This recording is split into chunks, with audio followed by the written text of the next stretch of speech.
Okay, I started the recording. अच्छा, first of all, I hope, I wish कि सब लोग खैर खैरियत से हैं, घर पे भी बिल्कुल खैर आफियत है। वो तो चले, हम लोगों ने कुछ बातें आपस में पहले कर भी ली हैं। I just want to ask couple of things, जो कि लास्ट लेक्चर था उसमें से कुछ चीज़ें हम लोगों ने खुद पहले से जो 1 आवर सेशन था उसमें हम लोग कर चुके थे, जिनको सर ने थोड़ा सा कुछ चीज़ों को सर ने रिपीट भी किया था, लेकिन जो उसके बाद आखिरी वाला पोर्शन है that was a bit difficult part. ठीक है, जो ग्रुप डिले के बाद सर ने चीज़ें कवर करना शुरू की थी ना, that was related to the filter and magnitude response of a filter by just looking at the placement of poles and zeros.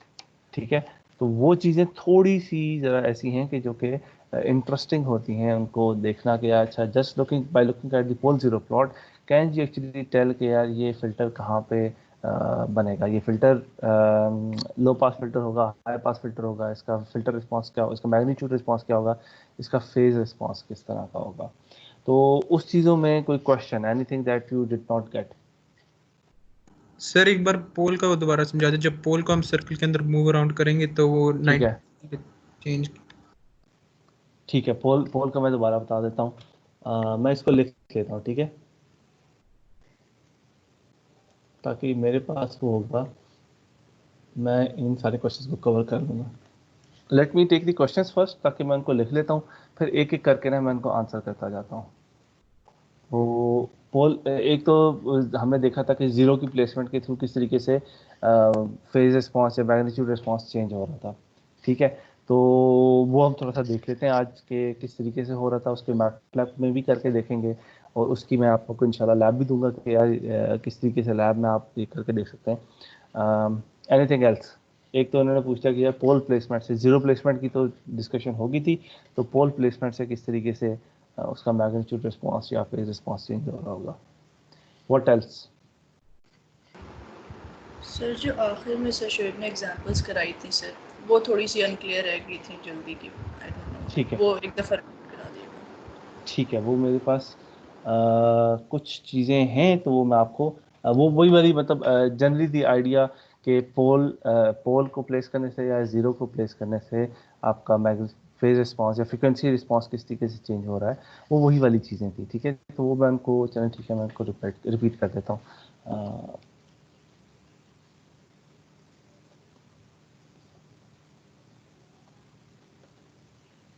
Anything else?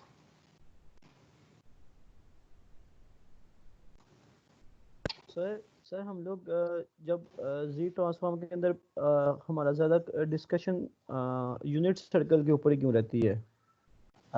Unit circle के ऊपर क्यों रहती है? क्योंकि यूनिट सर्कल पे जी ट्रांसफॉर्म में जो यूनिट सर्कल होता है that represents your frequency response. ऐसे ही होता है ना, जब जी को 1 प्लेस कर दें तो आपका फ्रीक्वेंसी रिस्पांस बन जाता है ना, बिल्कुल। है ना। तो उसके अंदर जब हम लोगों ने स्टार्ट में जी ट्रांसफॉर्म वगैरह को पढ़ा था, तो हमने देखा था कि जी ट्रांसफॉर्म, अगर आपका पोल्स जो हैं वो यूनिट सर्कल के अंदर होते हैं, तो that guarantees your stability of the system. ठीक है, तो इसके हम लोगों ने थोड़ी सी मैथमेटिक्स की थी, अगर आपको याद हो तो मैं आपको दोबारा से बुक का रेफरेंस देता हूँ, ताकि आप बुक से थोड़ा सा इन चीज़ों को दोबारा से पढ़ लीजिए। अगर आप चैप्टर नंबर 3 को देखेंगे ना दोबारा से, अभी हम चैप्टर नंबर 5 पे हैं, ठीक है, चैप्टर नंबर 5 है time transform analysis of LTI system. तो चैप्टर नंबर 3 था which was related to Z transform, उसमें ये चीज़ें बुक में भी खैर लिखी हुई हैं और हमने इन चीज़ों को डिस्कस किया था। ठीक है, तो मैं आपको बजाय इसके कि मैं आपको एग्जैक्ट अभी आपको जवाब दूं, आई वुड सजेस्ट कि आप एक दफ़ा जाके बुक को पढ़ें। ठीक है, अगर स्टिल आपको फील होता है कि हम लोगों ने ये चीज़ें आपको नहीं क्लियर हुई, हम अगली दफ़ा इसको ज़रूर डिस्कस कर लें, क्योंकि ये बड़ी बेसिक सी चीज़ें हैं, लेकिन इनको आई नो ये समझना बहुत ज़्यादा ज़रूरी है, लेकिन इनको आपको पढ़ेंगे खुद एक दफ़ा ढूंढें। इफ़ यू फील है कि यार इसका जवाब नहीं मिला, तो फिर हम इसको क्लास में डिस्कस करेंगे। ठीक है, ओके सर। ये जी ट्रांसफॉर्म है पेज नंबर 105 पे। तो मैं ये अगेन ये discrete time signal processing variant 3rd edition देख रहा हूँ, क्योंकि मेरे पास यही वाला एडिशन है, मेरे पास 2nd एडिशन अब है नहीं। ओके, तो आप लोगों के एक दो क्वेश्चंस जो है वो मेरे पास आ गए, मैं let me start going through them. इनको मैं थोड़ा सा एड्रेस कर लेता हूँ जिस हद तक अभी हम इतनी देर में कर सकते हैं, क्योंकि मैं आपको कुछ मैटलैब की कुछ चीज़ें भी दिखाना चाह रहा हूँ। जिस तरीके से हमने कहा था ना कि जैसे पोल जीरोस को प्लेस करते हैं तो उसके मैग्नीट्यूड रिस्पॉन्स और फेज रिस्पॉन्स पर किस तरीके से फ़र्क पड़ रहा होता है, तो वो हम मैटलैब में भी देखना चाहेंगे। तो let me start sharing my screen. Okay, आपको मेरी अब स्क्रीन नज़र आगे होनी चाहिए। Is it visible?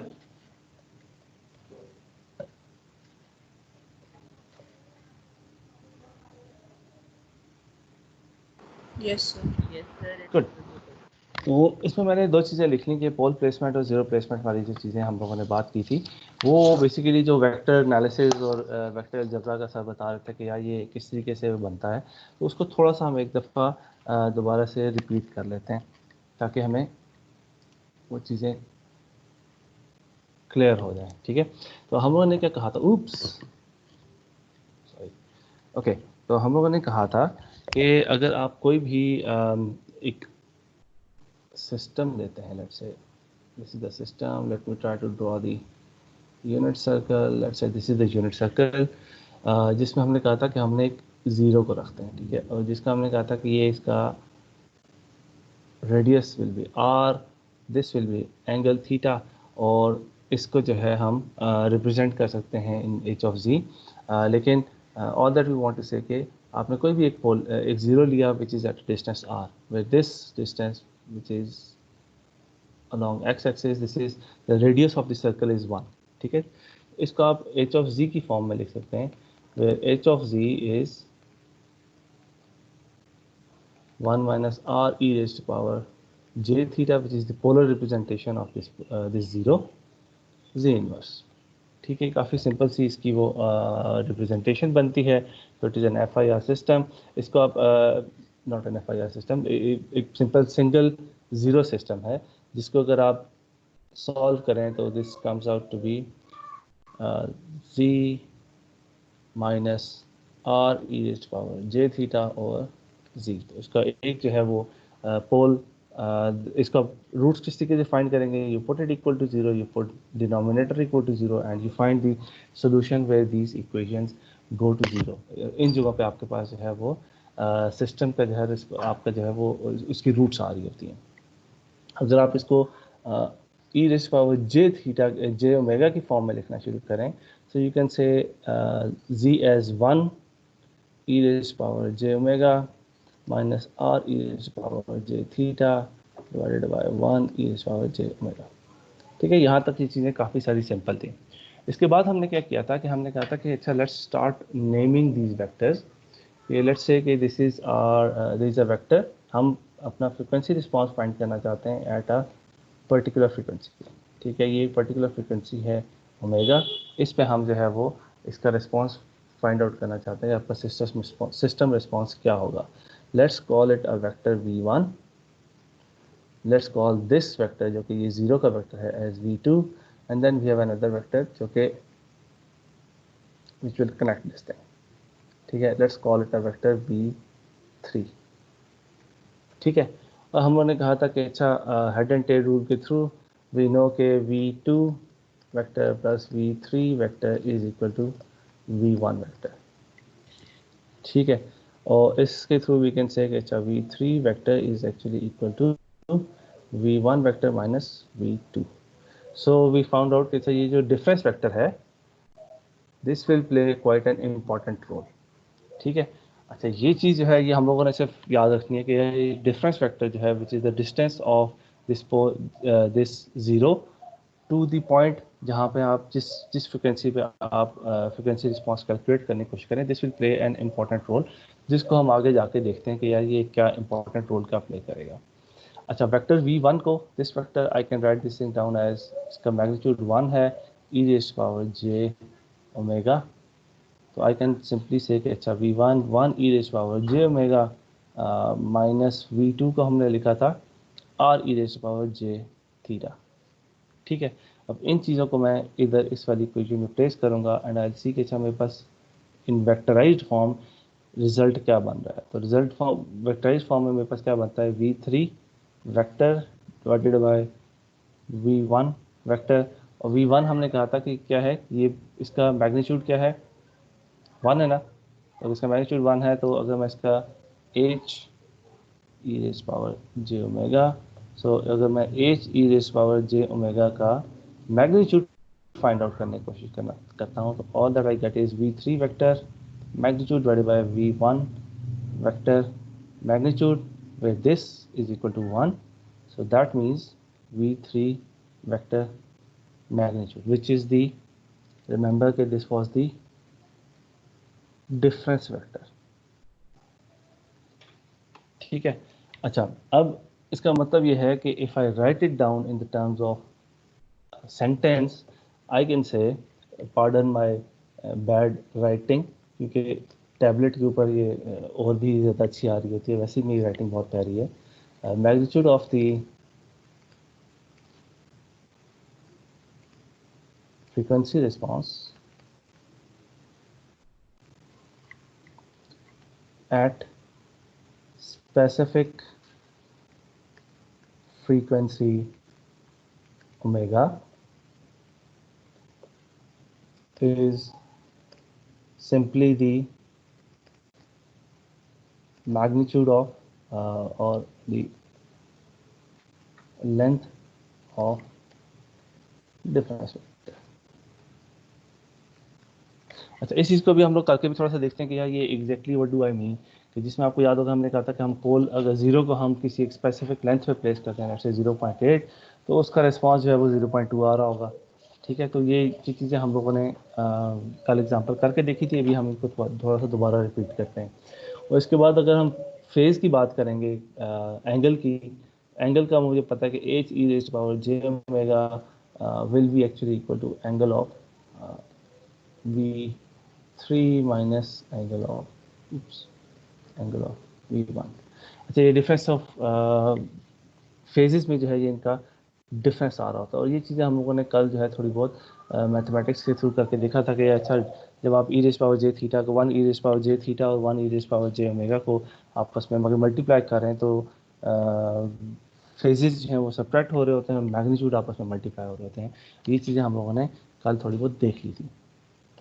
अच्छा, इसके बाद अगली चीज़ जो है वो जब हम लोग फेज रिस्पॉन्स वगैरह प्लॉट कर रहे थे, उस चीज़ को जो हम देख रहे थे, तो हम लोगों ने क्या कहा था कि लेट्स से कि हम लोगों ने एक वेक्टर लेते हैं, हम एक सिस्टम लिया जिसमें हम लोगों ने 0 को प्लेस किया.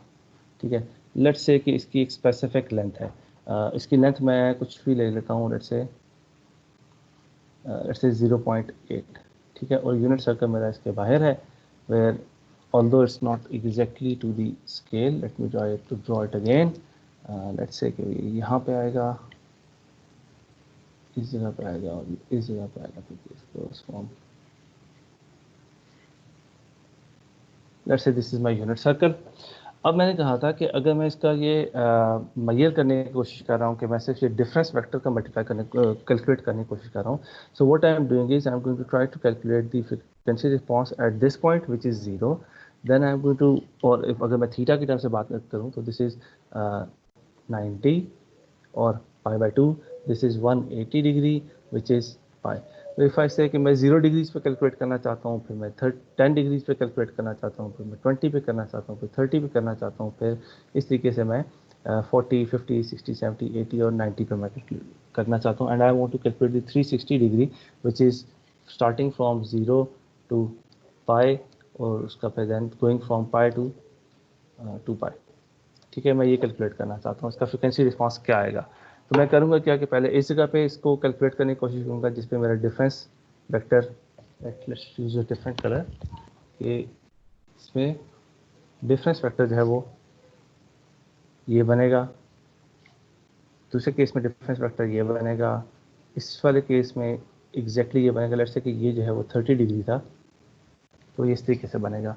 एंड देन सीधा difference vector, difference vector, difference vector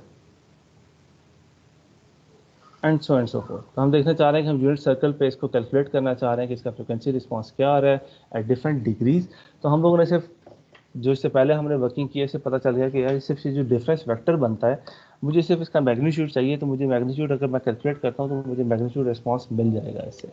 ठीक है, तो इसको अगर हम लोग इस टर्म में बात करें कि let me just clear these lines, और इनमें से मैं कुछ एक आधी लाइन को रखता हूँ। ओके, लेट्स से कि मैं मुझे यूनिट सर्कल दोबारा ड्रॉ करना पड़ेगा।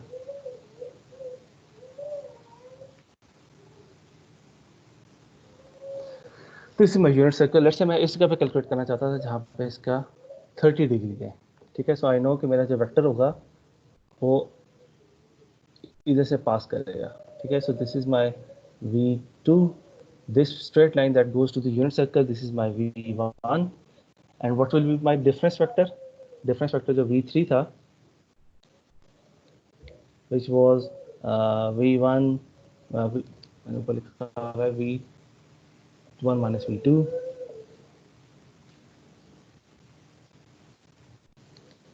that is actually 1 minus 0.8 is equal to 0.2। ठीक है, तो ये just by looking at it I can see कि यूनिट सर्कल में इस जगह पे मेरा जो है मैग्नीट्यूड कर जो है वो सबसे कम होगा, which is actually equal to 1 minus r. ठीक है, और इसका मैक्सिमम डिस्टेंस किस पॉइंट पे होगा? इस जगह पे। ठीक है, which will be actually equal to the difference vector will be equal to v3, that will be 1 plus r, which is 1 plus 0.8, which is 1 point। ठीक है, अगर मैं इसको प्लॉट करने की कोशिश करूं तो if this is let's say 0, this is my pi, so I can say कि let's say this is my pi by 6, which is 30 degree। I know कि मेरा मैग्नीट्यूड रिस्पॉन्स इस तरीके से आएगा, यहाँ पे डिप करेगा and then it will start going up. ठीक है, और total distance of pi, which means के pi by 6 plus pi which is 30 degree plus 180 which is actually 210 degree, इस जगह पे जो है ये पीक करेगा, यहाँ पे इसकी मैक्सिमम पीक आएगी विच विल बी एक्चुअली 1.8। ठीक है, मैग्नीट्यूड में इसका मैक्सिमम मैग्नीट्यूड आ रहा है 1.8। सही, ये चीज़ क्लियर हुई है? अगर इसमें कुछ थोड़ी सी एम्बिग्विटी है तो मैं भी आप लोगों को मैटलैब में ना इसको करके दिखाता हूँ कि किस तरीके से आप पोल जीरो प्लॉट करेंगे, और आप देख सकते हैं कि ये किस जगह पे आपका जो है ना वो मिनिमाइज होना चाहिए, किस जगह पे मैक्सिमाइज होना चाहिए। ठीक है, अच्छा, इफ दिस इज क्लियर, तो अगली जो चीज़ थी वो सिंपली ये थी कि अगर आपके पास सिस्टम के अंदर मोर देन वन पोल्स हैं और मोर देन वन जीरोज हैं, उस वाले केस में क्या होता है? उस वाले केस में क्या होता है कि आप कहते हैं, ये हम लोग अगली क्लास में देखेंगे। ठीक है, h raised power j omega that is equal to the length of zero vectors divided by length of all pole vectors. ठीक है, इनको आप सम कर लेते हैं। तो लेकिन वो चीज़ें हम लोग अगली क्लास में देखेंगे, लेकिन इस वक्त तक जो है ना, जी जी सर, ये जब मिनिमम मैग्नीट्यूड और मैक्सिमम मैग्नीट्यूड और फेज निकालते हैं सर, ये क्या रिप्रेजेंट करता है? मैं अभी आपको दिखाता हूँ। ये अगर आप उसका फ्रीक्वेंसी रिस्पांस में देखेंगे, इसका मैग्नीट्यूड रिस्पांस, तो आप ये देखेंगे कि यार ये अच्छा इस जगह पे जाके या इस स्पेसिफिक पॉइंट पे जाके आपका फिल्टर का रिस्पांस डिप करेगा। डिप करने का मतलब यह है कि इस स्पेसिफिक फ्रीक्वेंसी को वो क्या करेगा? कट कर देगा। कट कर देगा, बिल्कुल। तो हम लोग जो आप लोगों को लैब देंगे ना, वो यही देंगे कि आप खुद पोल जीरो प्लॉट के थ्रू आप खुद प्लेस करके देखें कि आप जीरोस कहाँ पे प्लेस कर रहे हैं और पोल्स कहाँ पे प्लेस कर रहे हैं, तो उसके मुताबिक आप खुद अपना फिल्टर डिज़ाइन करने की कोशिश करें। हमने इन्वर्स तो करके देखा है कि हमने कहा कि अच्छा FIR की कमांड यूज़ करते हैं और इससे कहते हैं कि यार मुझे फ़िल्टर डिज़ाइन कर दो, और वो आपको फ़िल्टर डिज़ाइन करके दे देता है।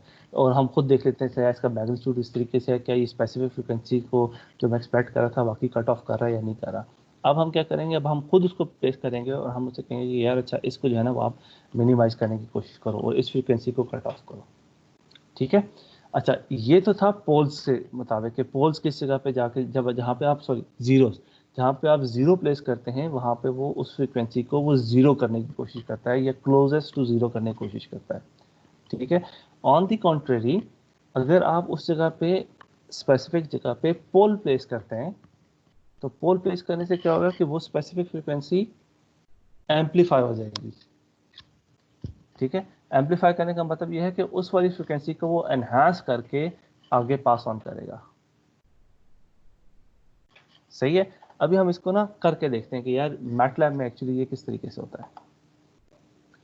Let me share the MATLAB screen.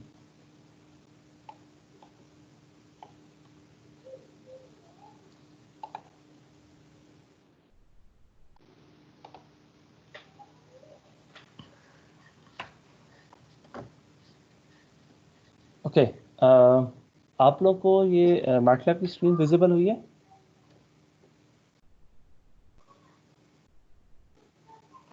Yes. Good.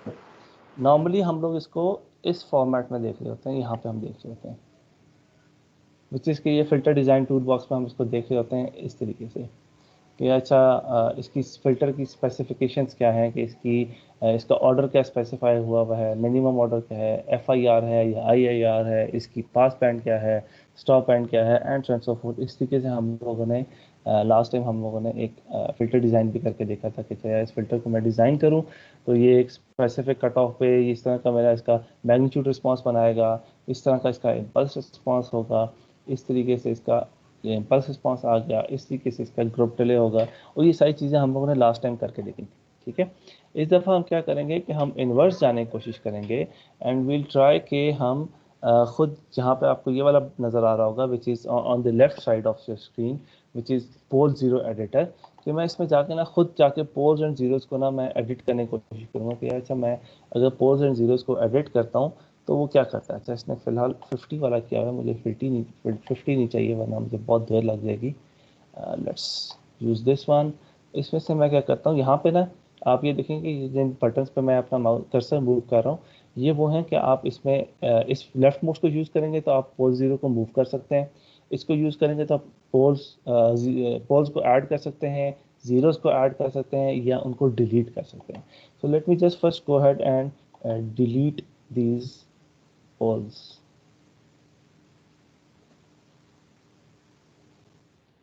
Okay, let me get rid of these zeros as well. सही है। ओके, अब मैं इसको मूव कर सकता हूँ, ठीक है। अब ये रिमेंबर कि on this screen the y axis is in dB, ठीक है। ये डेसिमल स्केल नहीं है, ये लॉगरिथमिक स्केल है, तो इस वजह से ये थोड़ा सा डिफरेंस आपको नजर आएगा। लेकिन from this I can very clearly see कि अच्छा ठीक है मेरी जो जीरो पे जो फ्रिक्वेंसीज हैं because this is the point where it is closest to the unit circle, कि इनको मिनिमाइज करने की कोशिश करेगा। नाउ डिपेंडिंग अपॉन कि मैं इसको कितना ज़्यादा यूनिट सर्कल के करीब करता हूँ उतना ही वो उस स्पेसिफिक फ्रिक्वेंसी को डिक्रीज करने की कोशिश कर रहा होगा, ठीक है। अच्छा आपको रिमेंबर कि keep looking on Y axis, कि आपको वाई एक्सिस में नज़र आएगा कि ये कॉन्स्टेंटली जो है ना इसका वाई एक्सिस ऑटोमेटिकली वो एडजस्ट करता जाएगा। तो अगर मैं इसको यूनिट सर्कल के करीब कर देता हूँ तो ये क्लोज टू 80 dB के करीब जो है ना उसको -80 dB के करीब इसको मिनिमाइज करने की कोशिश करेगा, ठीक है। तो इसका मतलब है कि ये फ्रिक्वेंसी को बिल्कुल स्टॉप कर देगा। अगर मैं इसको इसी एक्सिस पे थोड़ा सा पीछे ले जाता हूँ तो इनको वो अटेन्यूएट ज़रूर करेगा लेकिन बिल्कुल स्टॉप नहीं करेगा। Similarly I can take it to an angle which is let's say 30 degrees, तो ये इन स्पेसिफिक π/6 के करीब जो फ्रिक्वेंसीज हैं इनको वो कट ऑफ करने की कोशिश करेगा which will translate to somewhere like 4 kilohertz. अगर मैं इसको बिल्कुल 90 पे ले जाता हूँ तो ये इन स्पेसिफिक फ्रिक्वेंसीज को एग्जैक्टली कट ऑफ करने की कोशिश करेगा because I place it on a unit circle. अगर मैं इसको थोड़ा सा आगे पीछे ले जाता हूँ तो इट विल ऑटोमेटिकली शो मी कि अच्छा इनको अटेन्यूएट तो ज़रूर कर रहा है लेकिन एग्जैक्टली स्टॉप नहीं कर रहा, ठीक है। अच्छा ये तो चीज़ें थी कि जो कि हमने देखा था कि अच्छा अब सर इसके मुताबिक जी जी सर ये जीरो पे क्या करे, ओरिजिन पे क्या करेगा? कुछ भी नहीं। सर ऐसा क्यों है? क्योंकि वो अब उसको बता रहे हैं इक्वी डिस्टेंस है ना, ये इक्वी ओके सर, डिस्टेंस है ना फ्रॉम एवरीथिंग, तो इस वजह से कुछ भी ऑलराइट। नहीं करेगा।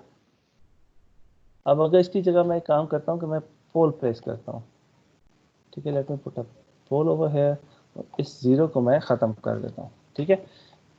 उप्स, मैंने क्या किया, शायद मैंने कुछ गलत चीज़ डिलीट कर दी, मैंने एक ज़ीरो ऐड करना, पोल ऐड करना था, ओके। अगर मैं पोल को ऐड करता हूँ तो रिमेंबर कि हमने क्या कहा था कि ज़ीरो क्या करेगा, उस फ्रिक्वेंसी को पुल डाउन करेगा, उसको अटेन्यूएट करेगा, जबकि पोल जो है उसको एम्पलीफाई करेगा उसी स्पेसिफिक फ्रिक्वेंसी को, ठीक है। So now I can see कि अगर मैं डिपेंडिंग अपॉन मैं पोल को लेट्स से बिल्कुल इसी जगह पे रखता हूँ, तो ये जो स्पेसिफिक फ्रिक्वेंसीज थी उनको वो मैक्सिमाइज कर रहा है, ठीक है, उनको एम्पलीफाई कर रहा है। अगर इसी के साथ मैं एक ज़ीरो डाल देता हूँ, तो लेट्स से कि मैं एक ज़ीरो यहाँ पे डाल देता हूँ, या let's make it more interesting and say कि इन 90 डिग्रीज की जो फ्रिक्वेंसीज हैं इनको जो है वो करें। तो I can see from the plot कि वो स्पेसिफिक जो ज़ीरो पे फ्रिक्वेंसीज आ रही हैं वो उनको तो वो पास कर रहा है या उनको एम्पलीफाई करके आउटपुट पे दे रहा है, और जो ऑलमोस्ट पाई बाय टू पे जो फ्रिक्वेंसी 90 डिग्रीज पे जो फ्रिक्वेंसीज आ रही थी उनको जो है वो बिल्कुल ही सप्रेस कर रहा है। इधर मैंने जो सैम्पलिंग रेट दिया हुआ था, आई रिमेंबर कि सैम्पलिंग रेट क्या दिया हुआ था, आई थिंक 48 किलोहर्ट्ज़, ठीक है। तो उसके मुताबिक यू कैन सी कि वो कौन सी स्पेसिफिक फ्रिक्वेंसीज हैं जिनको वो पास कर रहा होगा, कौन सी स्पेसिफिक फ्रिक्वेंसीज है जिनको वो स्टॉप कर रहा होगा। Similarly you can start looking at the phases.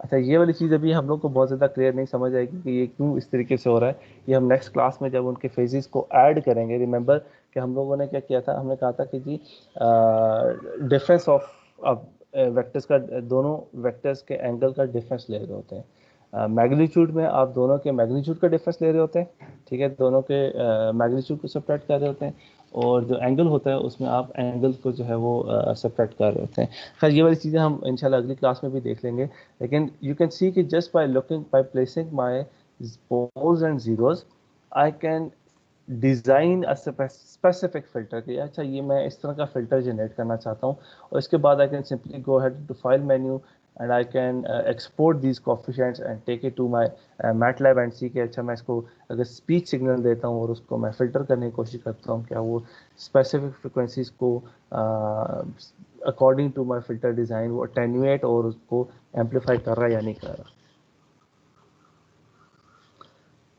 ठीक है। तो आई होप कि आपने जो दोनों क्वेश्चंस किए थे मेरे से वो मैंने एड्रेस कर लिए हैं, जो कि पहले दो question, let me just go back and show you कि आप लोगों ने जो दो क्वेश्चंस किए थे वो मैं, आपने क्या क्वेश्चंस किए थे। Can I share the screen, let's say screen number 2, okay. You had asked me these two questions कि अच्छा पोल प्लेसमेंट से क्या होता है। हमने जीरो प्लेसमेंट की तो हमें समझ आ गई कि जीरो प्लेसमेंट में क्या हो रहा है, तो उसकी पोल प्लेसमेंट से क्या होगा, तो वो हम लोगों ने इधर मैटलैब में एफडीए डिज़ाइन टूल बॉक्स में देख लिया कि अच्छा मैं अगर ज़ीरो किसी जगह पे प्लेस करता हूँ वो उन फ्रिक्वेंसीज को पुल डाउन करेगा, अगर मैं उस जगह पे किसी एक स्पेसिफिक जगह पे पोल को प्लेस करता हूँ तो वो उन फ्रिक्वेंसीज को एम्पलीफाई करेगा। I can go ahead and put more poles in it and say कि यार इन फ्रिक्वेंसीज को भी जो है वो करना शुरू कर दो, तो उसी के मुताबिक जो है ना वो उन स्पेसिफिक फ्रिक्वेंसीज को पुल अप करना शुरू कर देगा, ठीक है। और अगर मैं उसी जगह पे इसी तरीके से कॉरस्पॉन्डिंगली ज़ीरो प्लेस करता हूँ तो आई कैन सी कि अच्छा वो उन फ्रिक्वेंसीज पे उन स्पेसिफिक फ्रिक्वेंसीज को पुल डाउन करना शुरू कर देगा, ठीक है, अटेन्यूएट करना शुरू कर देगा। And this is exactly what we want in filters के। फॉर एग्जांपल अगर मैं आपको स्पीच सिग्नल देता हूँ जिसमें आपको कहता हूँ कि यार डिफरेंट टोन्स को जो है ना आप ऐड करें, टोन्स क्या है, सिंपली कोसाइन वेव्स हैं, उन कोसाइन वेव्स को ऑफ डिफरेंट फ्रिक्वेंसीज आपने स्पीच सिग्नल में ऐड कर दिया, अब आप उसको फिल्टर करना चाहते हैं, ठीक है। तो देखिए इसी तरह की मैं आपको प्रॉब्लम दूंगा कि आई विल आस्क यू के sorry just give me a second, मुझे डॉक्टर फरहान रियाज की कॉल आ रही है, मैं इसको बाद में कॉल कर लूँगा। अगर मैं आपको इस तरीके से स्पेसिफिक टोन्स आपने अपने अपने स्पीच सिग्नल के अंदर ऐड कर दी और आप उनको अटेन्यूएट कर उनको निकालना चाहते हैं, तो you will have to design a filter जिसमें आप स्पेसिफिक जगहों पे ज़ीरोस को प्लेस करेंगे कि वो उन स्पेसिफिक फ्रिक्वेंसी को कॉरस्पॉन्ड करें, और जब आप उसको फिल्टर से गुजारेंगे देन यू विल सी कि अच्छा उसने उन स्पेसिफिक फ्रिक्वेंसी को कट ऑफ किया या नहीं किया। और इसी के अराउंड ना हम लोग लैब भी डिज़ाइन करेंगे, ठीक है। और ये चीज़ थी। उसके बाद आपने कहा था कि अच्छा जो एग्जांपल थी उसको थोड़ा सा ज़रा समझा दीजिए एक दफ़ा दोबारा से। तो ये मैंने उसको दोबारा से रिपीट करके आपको बता दिया कि अच्छा यार ये वाली प्रॉब्लम को बेसिकली हम मतलब क्या डिफाइन करना चाह रहे हैं कि how do you want to define this thing. So basically all that we are looking at is this, ये वाला जो आपका डिफरेंस वेक्टर है इसके मैग्नीट्यूड को आप देखने की कोशिश कर रहे होते हैं।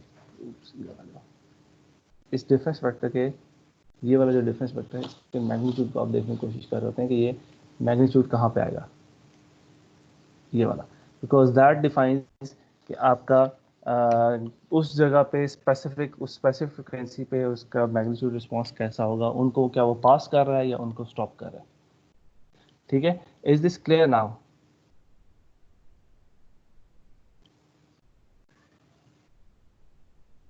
मैं स्क्रीन शेयरिंग स्टॉप कर दिया ताकि थोड़ी सी ज़रा नेट की क्वालिटी बेहतर हो जाए। इज दिस क्लियर नाउ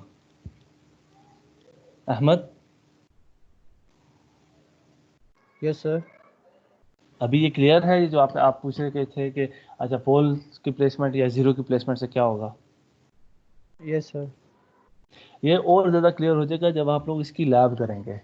और अनफॉर्चुनेटली वो थोड़ी सी ज़रा हफ्ते बाद होगी क्योंकि आपकी अगली लैब जो है वो एक तो लैब कल है ना, जो कि कल वाली लैब वो है जो कि लास्ट वाली फेज डिले ग्रुप डिले वगैरह के से रिलेटेड हम करेंगे।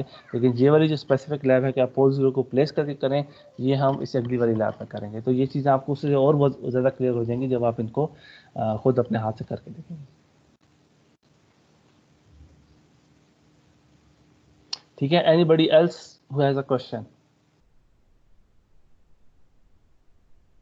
नहीं तो आप लोग के अटेंडेंस का पोल स्टार्ट हुआ है, उस पर प्लीज़ अटेंडेंस लगा दीजिए।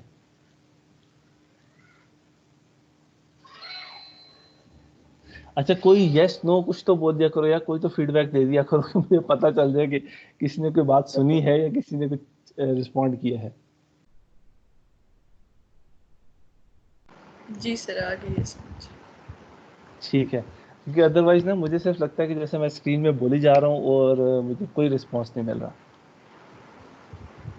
सही है सर, नेक्स्ट टाइम से हम रिस्पॉन्स करते हैं। ठीक है, चले good. I think the time is up, so I will just stop the recording. Stop.